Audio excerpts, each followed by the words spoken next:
Hola a todos, bienvenidos a este nuevo episodio de Carpe Diem, la expresión en latín que nos invita a aprovechar el presente. En el día de hoy, nuestro programa va a estar desarrollado a partir de una publicación, un especial que elaboró el periódico El Informador en el marco de la conmemoración de los 60 años de la declaratoria del Parque Nacional Natural Tayrona.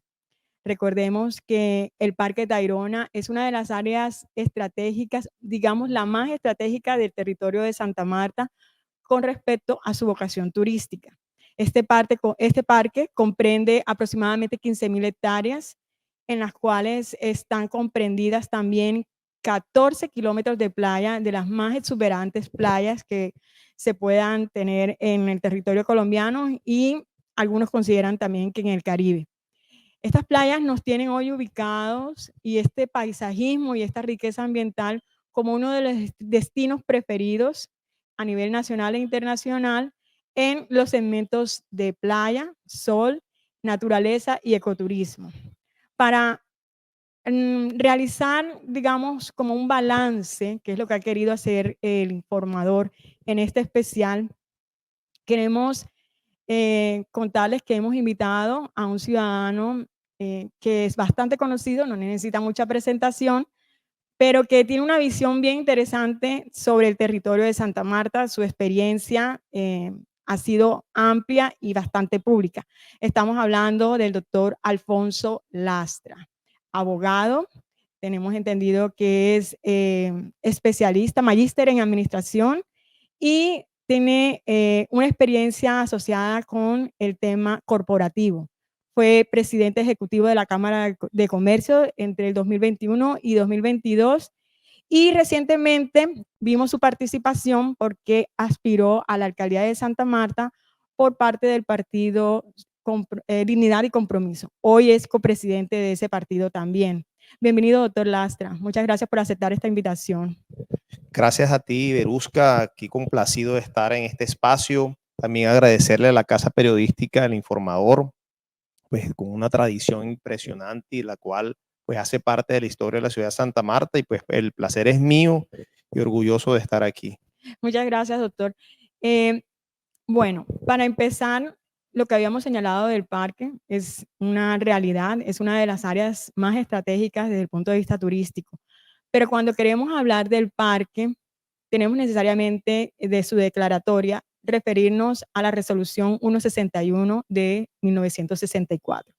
En esta declaratoria, el fundamento, digamos, fue uno de los fundamentos más importantes, estuvo a partir de un concepto que dio en su momento la Academia Colombiana de Ciencias Exactas, Físicas y Naturales frente a la delimitación y a los aspectos de la reserva como tal.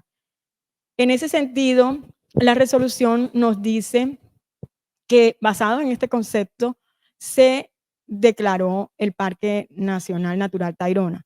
Sin embargo, cuando nos remitimos al concepto de la Academia de Ciencias, en este hay una advertencia sobre la necesidad de realizar unos estudios de carácter social y económico, porque ellos en su momento reconocen que el alcance favorable que dan frente a esta declaratoria no está completo en la medida en que es necesario que esta área tenga los estudios sobre los impactos que pudiera derivar desde el punto de vista social y económico. En la resolución no se tiene en cuenta eso, no se menciona. Pudiéramos decir que el concepto de la academia fue parcialmente favorable y dejó la tarea de hacer este estudio de impacto ambiental o de complementarlo. No fue así, han pasado 60 años desde entonces. ¿No cree usted, doctor Lastra, que esto fue irregular? Y también podríamos decirlo un poco deshonesto con la ciudad en la medida en que no hubo un interés de parte del gobierno nacional ni de las autoridades en su momento de analizar cuál era el impacto real que iba a tener este despojo para la ciudad de esa área tan estratégica. Creo que es un conjunto de cosas. Es un tema extremadamente complejo porque está relacionada con la forma en cómo los gobiernos históricamente administran. Es claro ver que la Academia de Ciencia tiene claro de que las cosas no pueden hacerse de una manera específica, solamente pensando en un solo sector. Siempre hay que pensar en todo el contexto, es decir, hacer un análisis sistémico de las cosas.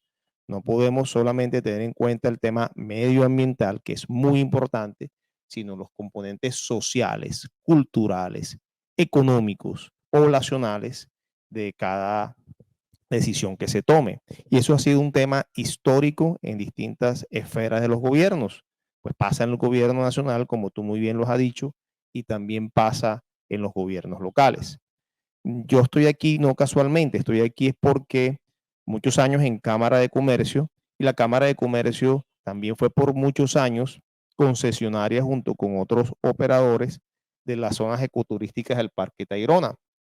Y recientemente también estuvimos muy interesados en participar en la nueva licitación que en su momento se abrió.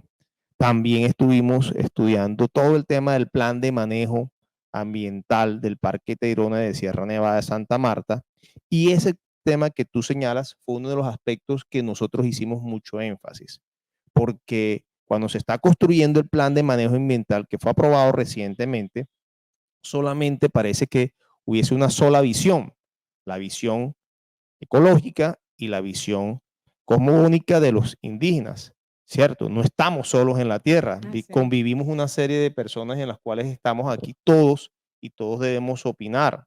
Sí, históricamente digamos que hay unas prevenciones y se cree que el ser humano o el desarrollo económico trae depredación, pero para eso precisamente son los gobiernos, para controlar, para vigilar, para planear y para proponer cosas. Entonces, más allá de un tema, digamos que propio de este aspecto particular que has citado, creo que es un tema que viene históricamente trayéndonos muchas consecuencias a los ciudadanos, a la población en general, en donde consideran que solamente las visiones desde los gobiernos son las únicas y no se involucra de una manera participativa, que es un derecho que tenemos los ciudadanos, participar en este tipo de discusiones a los distintos sectores. Máxime cuando esta fue una decisión del gobierno central, en la que realmente fue ignorada la voz de la ciudad, pero además no tenemos claro cuál fue la voz de la ciudad en ese momento, qué actores locales quizás tuvieron la visión o la intención de manifestarse frente a una decisión absolutamente impositiva de parte del gobierno central.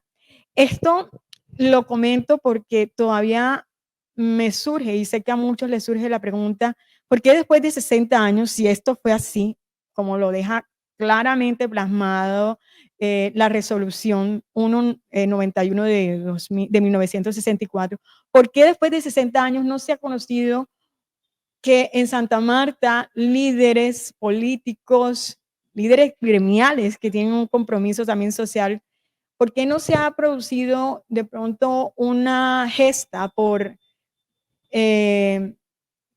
primero que se realicen esos estudios de impacto ambiental? ¿Por qué la academia local, por qué los líderes locales han estado de espaldas a esta situación y no se ha promovido ese debate desde la ciudad para, primero, analizar qué fue lo que perdimos? Nosotros no somos conocedores todavía de cuál es el costo de esto. ¿Cuál fue la oportunidad que se nos brindó con esto? Si fue mayor el costo, si fueron más altas las oportunidades que se nos generaron a partir de esta decisión. Entonces, ¿por qué después de tanto tiempo los actores locales no se han visto motivados para desarrollar estos análisis en la ciudad? Y simplemente nos hemos conformado con ver cómo se maneja un territorio estratégico para la ciudad desde el nivel central sin que nosotros tengamos mayor injerencia. Nuevamente son temas complejos porque hace parte de la cultura nuestra, de la idiosincrasia nuestra, de la forma como nos acostumbramos a abordar los problemas. Yo sí creo que hay motivaciones, hay intereses, pero muchas veces nos quedamos en los intereses particulares y es ahí donde fallamos como sociedad. Es ahí en donde fallamos a nuestra sociedad y fallamos precisamente a quien debemos nosotros ejercer, digamos que nuestras funciones, que es toda la población en general. Por eso quiero hacer énfasis en que la, las, este tipo de situaciones conllevan es a un diálogo permanente y despojarnos de eso que son nuestros propios intereses para poder trabajar en función de lo que le conviene a la sociedad en general. Pasó en el plan de manejo ambiental. Estuvimos sentados, hubo tantos grupos en su momento, precisamente porque despertamos como Cámara de Comercio y como gremio en su momento. Hicimos el llamado de atención a la unidad de parques para que generara estas participaciones. Eso lo logramos en su momento y allí se despertó interés. Pero creo que carecemos de capacidad de diálogo y de poder entendernos. Y creo que todo está enfocado en cuando empezamos a dialogar y queremos hacer privilegiar nuestros propios intereses, la cosa falla. ¿De acuerdo? Eso que tú estás diciendo es muy importante, la pregunta, porque trae a colación de que nos encontramos que habían títulos de propiedad en cantidades en el Parque Natural Nacional Tayrona. Y ese problema, a pesar de la declaratoria, no se pensó en abordar ese tipo de problemas. ¿Qué sucede allí? Lógicamente hay un conflicto porque los intereses empiezan a aflorar. Esas tensiones que se generan allí, ¿cómo se solucionan? Les corresponde al gobierno generar diálogos abiertos y ver cómo solucionamos esos intereses. Los intereses de los poseedores que durante también muchos años estuvieron allí, los intereses de las comunidades que digamos que han trabajado en el parque durante tanto tiempo, los intereses de las zonas contiguas al Parque Nacional, los intereses de la ciudad como polo de desarrollo ecoturístico y de generar una idea o una cultura de sostenibilidad, de turismo sostenible. Hoy se habla de turismo regenerativo y más tarde podemos hablar de eso para poder abordar una problemática que a todas luces es muy compleja. Y todo gira, si te das cuenta, alrededor de la poca capacidad de gestión del diálogo, ¿cierto? Adecuado para poder darnos, hacernos entender claramente acerca de cuáles son los problemas, tenerlos claros, diagnosticarlos muy bien y sobre todo buscar las soluciones entre todos. En esos ejercicios de los que usted nos está comentando, donde ha participado distintos sectores que tienen que ver directa o indirectamente con el parque, em, es posible, reconozco que esos intereses van a aflorar, eso es claro, frente pues a la tenencia, frente a las actividades que se desarrollan, porque hay conflictos. La visión de los grupos indígenas, la visión de los que de quienes han ejercido ahí actividades socioeconómicas, la visión de los mismos propietarios o los que consideran que tienen titularidad frente a parte de estos predios. Pero en estos ejercicios salió a flote la posibilidad de reclamar una compensación por parte del gobierno nacional frente al despojo del que la ciudad fue sujeto en este sentido de la declaratoria del Parque Nacional Natural Tayrona. Y lo digo porque no me puedo imaginar, yo entiendo los intereses que hay frente a las actividades y a la titularidad, pero podría haber eh, divergencias frente a la necesidad de que a la ciudad se le compense por tantos años de no haber podido desarrollar el área estratégica de su vocación turística. Yo le pongo un ejemplo, ya antes me lo han también comentado. ¿Qué pasaría si el gobierno nacional hoy decide en el Valle del Cauca declarar la zona de los Cañaduzales como área protegida? ¿Usted cree que ellos se van a conformar con la decisión del gobierno nacional y se van a quedar tranquilos con eso o van a reclamar? Van a reclamar seguramente porque esa es su área, su motor de desarrollo social y económico. Y por lo menos van a decirle al gobierno nacional, listo, usted quiere conservar esta área, perfecto, consérvela, pero nos tiene que compensar. porque aquí la ciudad, el territorio tiene que asumir un costo por esta decisión del gobierno nacional. Hay posiciones o voces contrarias a una intención de reclamar esa compensación. Eso explicaría por qué después de 60 años la sociedad samaria, sus líderes gremiales, sus líderes políticos, sus líderes sociales se han abstenido de hacer esa reclamación. Sí, así es. Creo que en su momento se cometieron muchos errores. Nos pasó también cuando se ubicó Prodeco en la zona sur de Santa Marta, truncando todo el desarrollo turístico. Digamos que no se hicieron las compensaciones ni las previsiones necesarias para ver cómo se desarrollaba adecuadamente ese sector y si era necesario o no. Pero la ciudad ha tomado decisiones y muchas veces hemos carecido, ¿cierto?, de la capacidad de poder refutar o de sostener tesis verdaderamente válidas ante ese tipo de circunstancias. Creo que la ciudad hoy debe reflexionar muchísimo sobre eso. Es la capacidad de la respuesta de nuestros líderes. Y volvemos a los temas, a los intereses. Es donde nosotros debemos hacer prevalecer es el interés de la ciudad por encima de todo. ¿Y qué es lo que más le conviene a la ciudad? Es lo que siempre debemos nosotros hacer ver. Y por eso tenemos que tener en cuenta es que este tipo de decisiones lleva consigo es un diálogo directo. Un diálogo directo y un diálogo bien informado acerca de lo que debemos hacer. Hoy nosotros exigir compensaciones, creo que podemos nosotros entrar en discusiones acerca de la verdadera función del Estado, las reales funciones del Estado, y digamos que dentro de la soberanía que tiene el Estado representado al gobierno nacional, qué puede y qué no puede hacer. Pero yo pensaría que podemos ser mucho más inteligentes.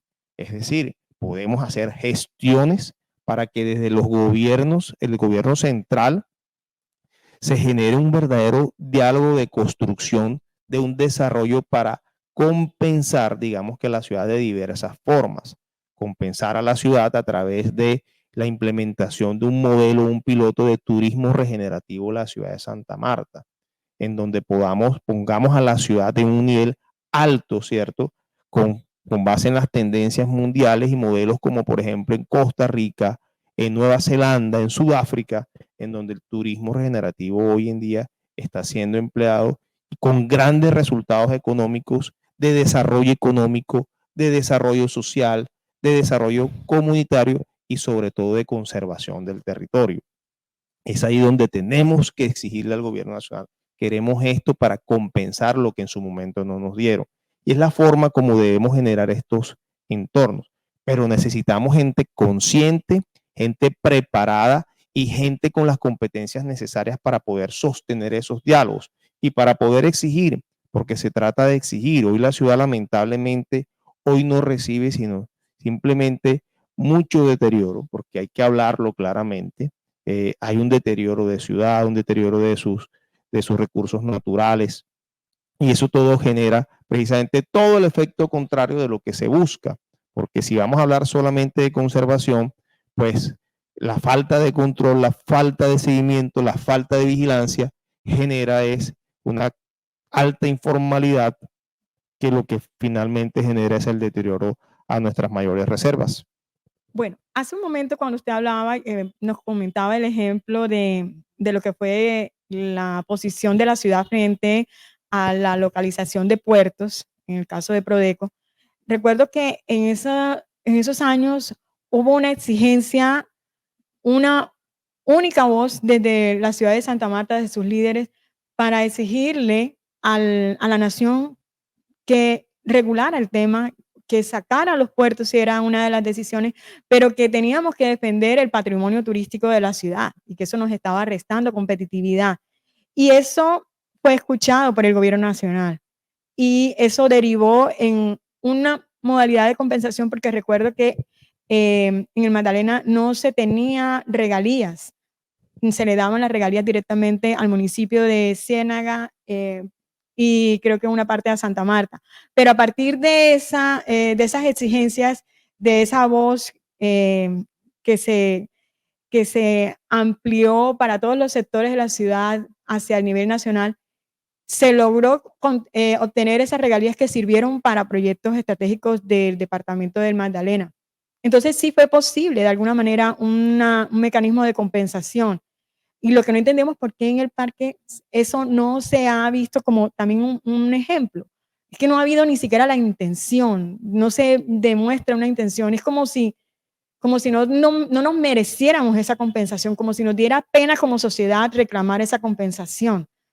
Simplemente asumir de manera sumisa una disposición nacional y el liderazgo local se ve se pone en entredicho desde ese punto de vista. Entonces, ¿por qué antes no se ha dado esto como se dio en el caso de Prodeco que usted menciona y de otros puertos que estaban sobre el corredor de playa? Sí, son dos situaciones distintas y en contextos completamente diferentes. Como te decía ahorita, el propósito de la declaración de parques es un propósito conservacionista y eso genera una gran diferencia al impacto real que generó el carbón en la ciudad de Santa Marta.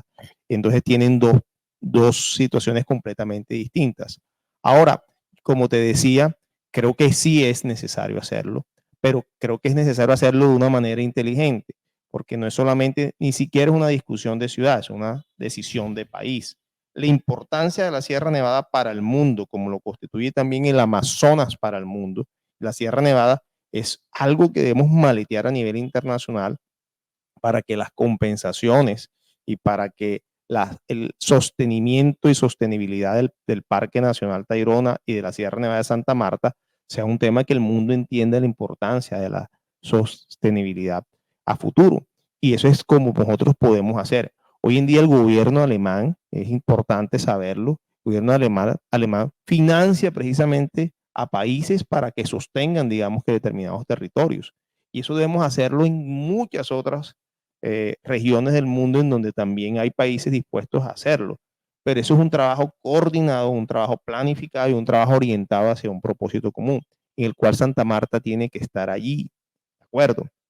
Entonces, a eso es lo que me refiero, saber cómo hacer las cosas, porque no es solamente levantar la mano y decir, queremos esto, porque muchas veces no lo hacemos bien, tenemos que saber hacerlo bien y de manera inteligente.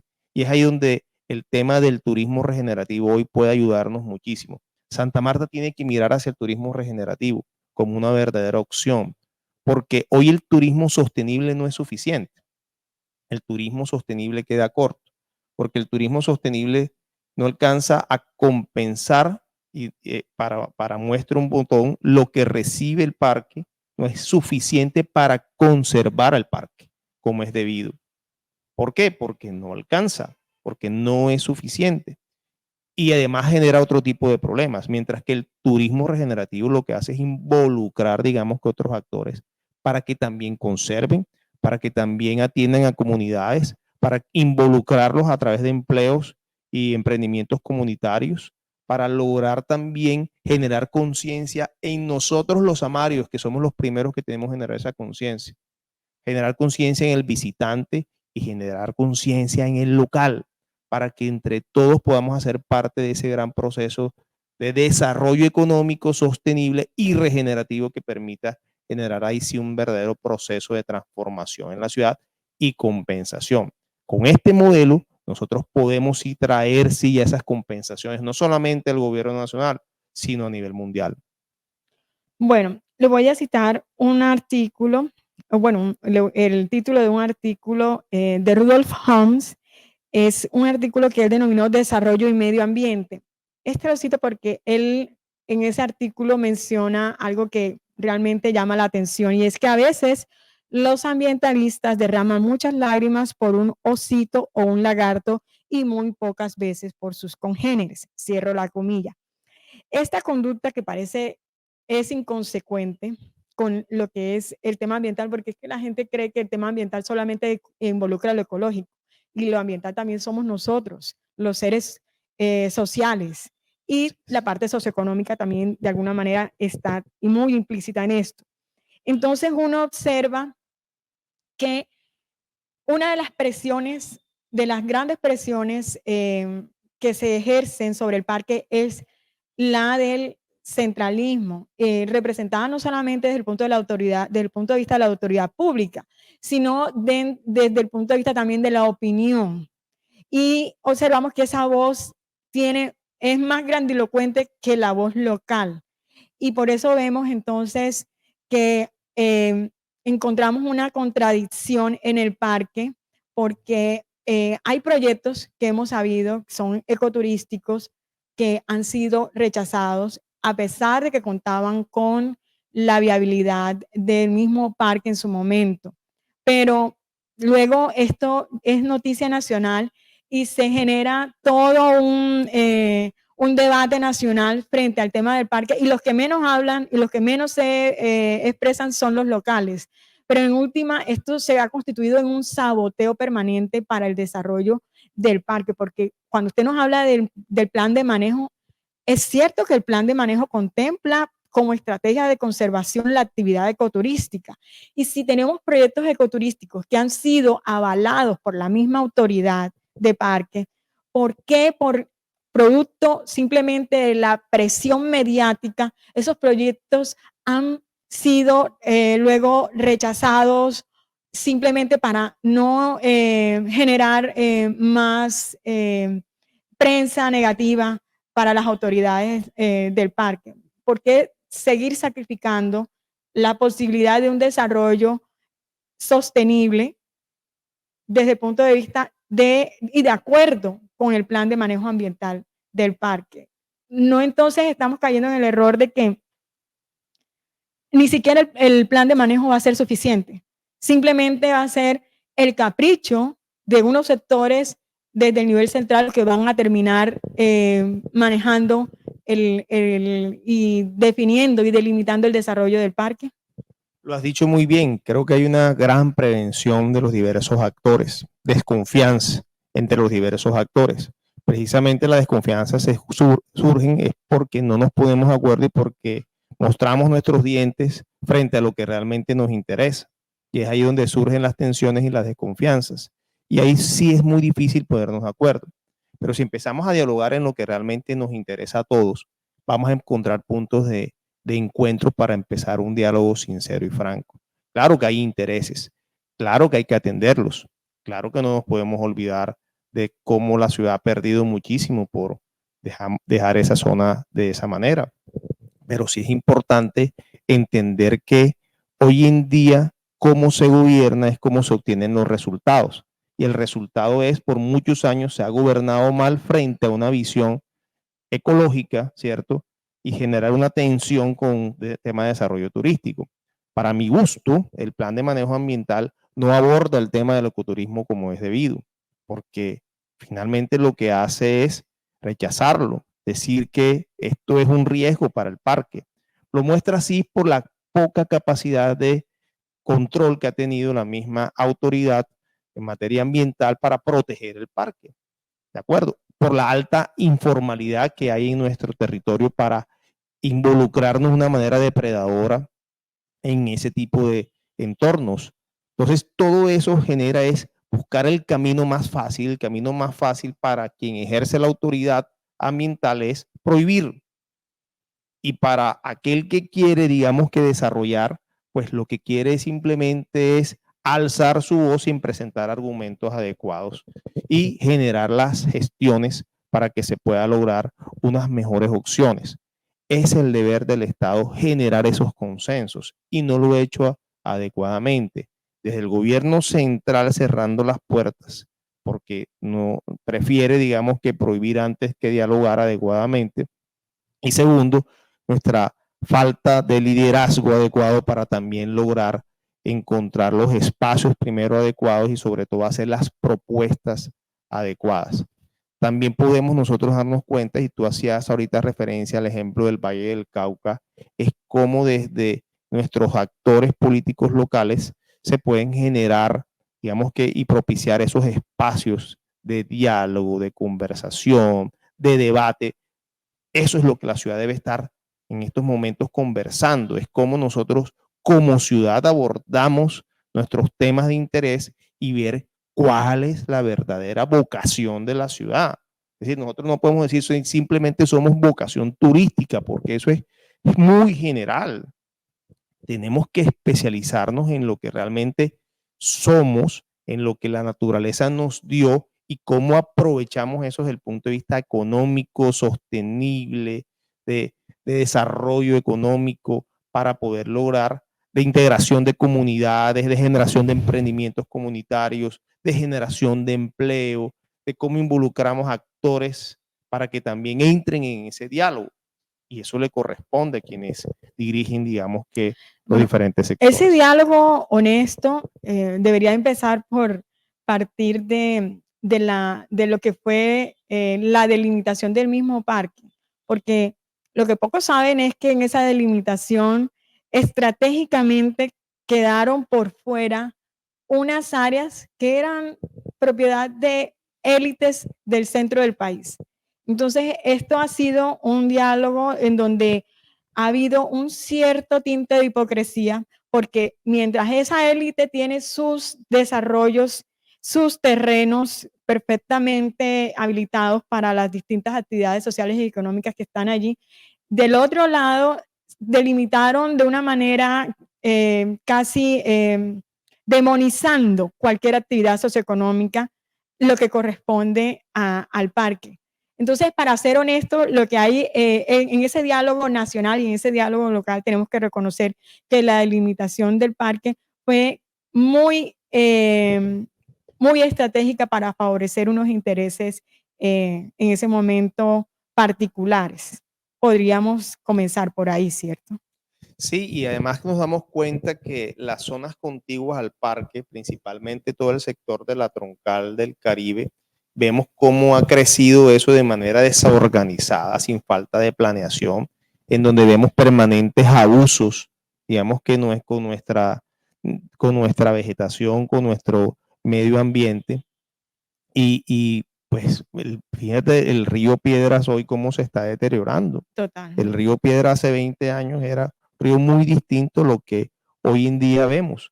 Y todo eso es por la falta de planificación y la falta de una visión holística de la ciudad y del territorio. Tenemos que entender que todo debe estar integrado en un contexto, sin excluir a nada ni a nadie. Y es ahí donde tenemos que entender que la ciudad y el gobierno nacional tienen que entrar en un diálogo urgente para poder generar un mejor desarrollo de esta zona. La ciudad no puede estar de espaldas a su zona rural. El 90% de la ciudad es zona rural y la ruralidad es importante. Hoy en día ni siquiera hay acueducto y alcantarillado en esa zona rural. Y turística. Y turística. Entonces, los problemas de seguridad que hay en la zona rural. Entonces, son problemas tan complejos y que hemos dejado crecer históricamente porque el ser humano en su mezquindad solamente hace prevalecer sus intereses. Esos son uno de los aspectos que resalta el trabajo del informador en su especial. Ellos, aquí se destacan aspectos negativos, se reconocen desde el punto de vista ambiental los logros, eso no se puede desmeritar, pero también se resalta mucho en el tema de los aspectos negativos. Ha habido un descontrol en el desarrollo de las actividades socioeconómicas por la falta de un ejercicio efectivo por parte de las autoridades públicas, una infraestructura de servicios turísticos que hoy se encuentra en condiciones precarias, porque básicamente, de alguna manera, pareciera que el parque, que es la autoridad en el área, malinterpretara la conservación con el abandono, porque hoy vemos muchas áreas, muchos sectores que ofrecen servicios turísticos cuya infraestructura está deteriorada, y de eso deja evidencia este cubrimiento que hace el informador, porque se desplazan y toman nota y hay evidencias fotográficas de cómo ese deterioro ha avanzado durante los últimos años, y una explotación económica que es inconsecuente con el manejo del parque. O sea, ¿cómo es posible que el parque esté de acuerdo con el número de ingresos anuales que reportan y con el valor de las entradas? Solamente por mencionar las entradas, sin contar con el manejo del servicio de hospedaje, pero estamos hablando de unos ingresos promedio de 40,000 millones de pesos anuales, y que esa plata simplemente no se vea no digamos toda, porque sabemos que eso tiene una estructura, como está planteado el manejo de esos recursos, pero ¿cómo es que eso no se ve reflejado? Esos ingresos es el segundo parque con más visitantes que tiene el país. Y esos ingresos no se compadecen de las condiciones de la infraestructura de servicios turísticos. Y es que hablemos que esos servicios turísticos son una parte de lo que hoy nos representa como ciudad destino a Santa Marta. La gente cuando viene acá, el turista nacional e internacional, poco sabe de cuál es el manejo y quiénes son las autoridades competentes sobre el área. Y simplemente llegan a Santa Marta como destino turístico. Y si el destino, el atractivo donde llegan, que en este caso es el Parque Tayrona, tiene unas condiciones de infraestructura precarias, se van a llevar una mala imagen no del Parque Tayrona, sino del destino Ciudad Santa Marta. Entonces, uno quisiera ver que esa explotación económica que está derivándose del parque se viera reflejada en unas condiciones más adecuadas para la prestación de los servicios turísticos. Hay un ejemplo muy llamativo en lo que estás diciendo y es la carretera Neguanje. Así es. La carretera Neguanje es del departamento, una Ujú. carretera departamental. Y el parque por eso, la unidad de parque por eso y el gobierno nacional no le invierte un solo peso. Así es. ¿De acuerdo? Pero acceder hoy a Neguanje es una tortura. La misma carretera por la entrada de Saín se está deteriorando muchísimo. Entonces, es donde tú te das cuenta de que esa falta de coordinación y la falta de gestión es lo que genera ese tipo de cosas, porque esos son los diálogos que nosotros necesitamos tener.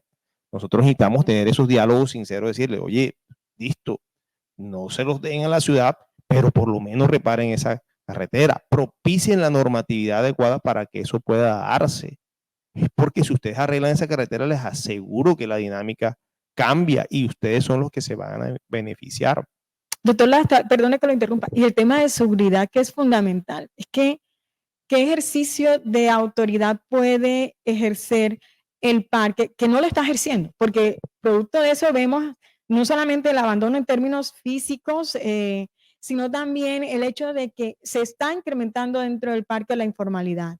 Se está viendo las consecuencias de esto y uno no entiende cómo es que ni siquiera un convenio con una policía, con una DIMAR, para poder regular, para poder ejercer control sobre las actividades y sobre las conductas que los visitantes ejercen dentro del parque. No hay control de eso. Yo particularmente he estado en el parque y he visto gente fumando cuando van caminando por el sendero. Veo gente que va con los radios encendidos y esto es un santuario prácticamente. Y muchos, la mayoría creo, vamos con el ánimo de hacer avistamiento, de contemplar la naturaleza, pero con estas conductas que nadie puede regular, difícilmente puede mantenerse un espacio como este con llenando las expectativas de los visitantes, porque la expectativa del visitante, sobre todo del visitante internacional, es poder interrelacionarse con la naturaleza de la forma más espontánea posible, pero con estas actitudes y con estas conductas de algunos pocos termina trastornándose lo que es la experiencia del visitante que tiene la expectativa de una actividad ecoturística. Hemos hablado de la poca capacidad de control que tiene hoy en día la autoridad ambiental, es decir, la unidad de parques. Y eso se ha visto reflejado no solamente ahora, sino en mucho tiempo. Digamos que yo soy testigo de una gran experiencia, testigo por mi participación en la Cámara de Comercio trabajando hace mucho tiempo, de cómo la alianza público-privada puede generar grandes resultados frente a eso. Nadie da un peso por el parque y apostamos por el Parque Nacional frente a un inversionista nacional, no de aquí de Santa Marta, sino nacional. Y el parque no solamente fue cobrando importancia, lógicamente se mejoraron unas condiciones de seguridad de país, eso fue muy importante, mayor número de visitantes nacionales y extranjeros, pero también al interior del parque se fue generando una cultura, ¿cierto?, para promover, digamos que ese sentido de conservación. Hay tensiones porque no se pueden escapar de las tensiones propias de los propietarios y de un actor más que se involucre, pero que nunca se entendió es que el Parque Nacional, la unidad de parques, debió seguir cumpliendo su labor. Y es ahí donde uno entra a analizar de que la importancia desde el gobierno nacional, desde los distintos ministerios, comercio, medio ambiente, la misma unidad de parques, son determinantes para fijar de una vez por todas cuál es la verdadera vocación y desarrollo de una zona tan importante como son los parques nacionales en Colombia y principalmente en el Parque Nacional Tayrona. En su momento nosotros también levantamos la mano diciendo estamos dispuestos a ser pilotos en el turismo regenerativo.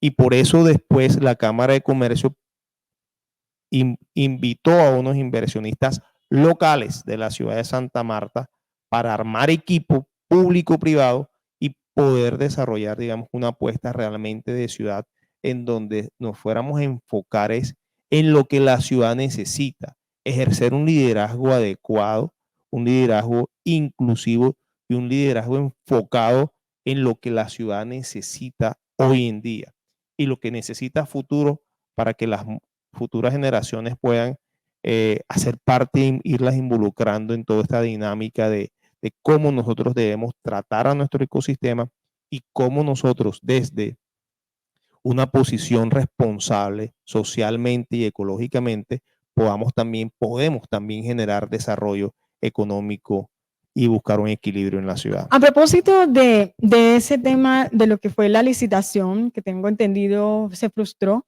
por algunas observaciones, serias observaciones que se hicieron frente a los pliegos de licitación, en los que se mencionaba un desbalance, un desequilibrio desde el punto de vista económico para beneficiar al contratista, beneficio que terminaba siendo lesivo para el mismo parque, porque los ingresos que iba a generar el parque iban a ir casi, o sea, en una gran proporción para el contratista, y lo que le quedaba al parque en términos de inversión como parte de compromiso del contratista era muy poco. Y viendo que ustedes como Cámara de Comercio tenían la intención de ser socios con unos términos, digamos, lesivos para el parque. Y uno entiende que como actor privado, el objetivo cuando tú inviertes en un negocio pues es obtener la utilidad, pero como actores gremiales, ¿qué hicieron ustedes frente a este desbalance, este desequilibrio que planteaban los pliegos de condiciones para el contratista? Que pudieron ser ustedes, pero también pudo ser otro contratista el que se quedara con esa concesión. ¿No creen ustedes de alguna manera que validaron un esquema, un modelo de negocio que terminaba siendo lesivo para el parque como tal por la poca inversión que se le exigía al contratista en ese momento? Bueno, ahí tengo que, digamos que mostrar el desacuerdo y lógicamente con mucho respeto porque estamos hablando del 2005. No, en el del 2019. Ah, el 2019. Digamos que, y bueno, hago este recuento histórico porque creo que es necesario. Creo que al final se aprenden, digamos que de las experiencias pasadas. No hablo de los errores pasados, porque en el 2005 nadie daba un peso por el Parque Tayrona. Lo tenemos claro. Nadie daba un peso por el Parque Tayrona y finalmente después de varios años en donde la concesión arrojó pérdidas, finalmente todo un nuevo contexto de ciudad y de país generó, digamos, unas dinámicas importantes y lógicamente las retribuciones fueron mayores. ¿La concesión de Aviatur generó pérdidas? Al principio, claro. Al principio, sí. Pero después cuando termina esa concesión que fue formalmente en el 2015, pero que se le extendió hasta el 2018, los ingresos de esa concesión fueron bastante altos. Por supuesto, pero... O sea, digamos que se compensó el riesgo con esos ingresos que tuvo al final del periodo. Sí, y por eso traigo a colación que al principio nadie daba un peso por el parque. Digamos que solamente un solo proponente en su momento, porque nadie le apostó al parque. Sí, entendemos que en ese momento el tema de seguridad país. Si el país hubiese estado en un camino, si hubiese seguido en el camino de inseguridad, pues lógicamente la concesión hubiese fracasado. En algún momento se pensó cerrar la concesión. Pero esas no eran las condiciones del 2019. De acuerdo, es que ya voy para allá. En el 2019 la concesión la licitación fue completamente distinta. digamos que la distribución hacia el contratista era diferente, muy diferente a la inicial. Y ya se empezó a determinar y especificar unos rubros que desde el mismo o beneficio que se obtuviera por taquillas y por servicios ecoturísticos, eso se retribuyera a diversos sectores, entre esos las comunidades indígenas y recuperación de determinadas áreas. Pero seguían siendo muy bajos para los ingresos que tenía el contratista. Estábamos hablando de que dentro de las obligaciones que tenía para invertir eran 6.000 salarios Ya mínimos voy de para allá, Verus, garantizantes. ya voy para allá. Porque por eso era importante la participación de una entidad como la Cámara de Comercio en su momento. Porque la Cámara de Comercio, la invitación que le hizo a los inversionistas locales es, vengan, vamos, este es un proyecto de ciudad más que un proyecto económico. Así fue como se vendió, así fue como se involucró la ¿Y sociedad civil. cómo esa invitación que se le hizo a los miembros, a los empresarios a participar de este proyecto, de esta licitación, se vio reflejada en un proyecto de ciudad en los términos de la licitación? O sea, ¿qué observaciones le hicieron ustedes y qué producto de estas observaciones se logró para disminuir ese desequilibrio que existía frente a las ventajas que se le iban a dar al contratista tan desproporcionadas y que terminaban obviamente siendo lesivas para el parque? Sí, yo quisiera, digamos que como hacer mucho énfasis porque como te digo ampliamente, las diferencias entre una licitación y otra fueron casi que abismales en cuanto a la compensación. Y el retorno de la inversión, digamos que no era nada comparable con la primera licitación.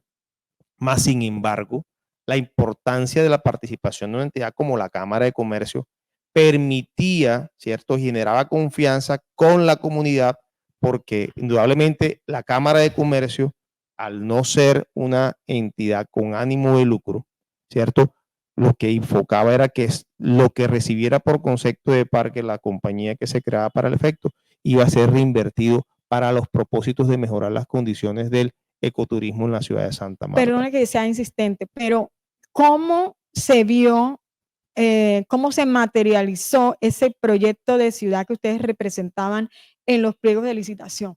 ¿Hubo alguna modificación dentro de esos pliegos que de alguna manera redujera ese desbalance entre los ingresos, en la distribución de los ingresos que de alguna manera estaba, como lo señalaron varios observadores del proceso, era desequilibrado, porque lo que se le ofrecía al contratista era desproporcionado y frente a lo que se le exigía invertir en el parque y las retribuciones que iba a hacer en los distintos aspectos que usted señala, como el tema de seguridad, como el tema social, como el tema de los indígenas, pero seguía siendo bastante desproporcionado. ¿Ustedes emitieron algún concepto, hicieron alguna observación precisa que condujera o que al menos sentara la posición como gremio de decir, esto no es realmente responsable y justo para la ciudad, en cómo se va a llevar este contratista X, que pudieran ser ustedes en esa sociedad o pudieran haber sido otros,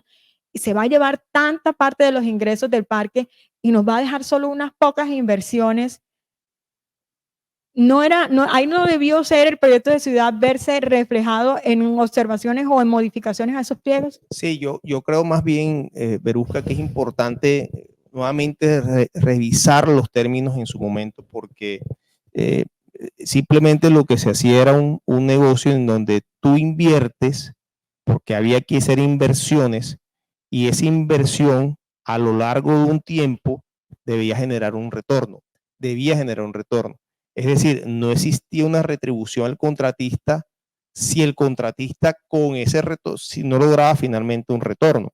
Pero aquí estaba prácticamente garantizada, las proyecciones del parque se han superado en años anteriores y yo creo que las proyecciones que tenían para este año están ampliamente superadas. Pero te voy a, y perdone que te interrumpa, te Sí, voy a claro. decir que no. ¿Sabes por qué? Porque la gran diferencia entre la anterior concesión y esta es que esta concesión incluye el parque de Isla Salamanca, que es un parque completamente deficitario. Entonces, el reto del contratista que obtuviera ese beneficio implicaba también, digamos, que sostener al Parque Isla de Salamanca. Y eso no era tan fácil.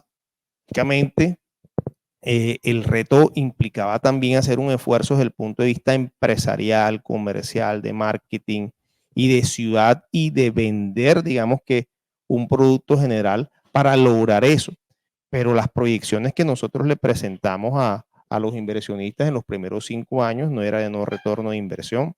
Entonces, ahí es donde quiero yo hacer énfasis, porque no podemos olvidar que no se trata simplemente de que el contratista recibe todos los ingresos de taquillas y servicios ecoturísticos, sino que también hay una serie de gastos, de inversión, de costos asociados a un negocio, que si finalmente los ingresos no alcanzan a superar los gastos, pues finalmente Pero no hay un esas retorno. inversiones tenían un tope. Nosotros sabemos que esas inversiones no pasaban de 15.000 millones de pesos y nosotros las estimábamos en 60.000 millones de pesos en su momento. Las inversiones. Las inversiones. Pero el ingreso era para esa época, en el 2019, era en promedio más de 500.000 millones de pesos. No, 500 sí, millones de pesos.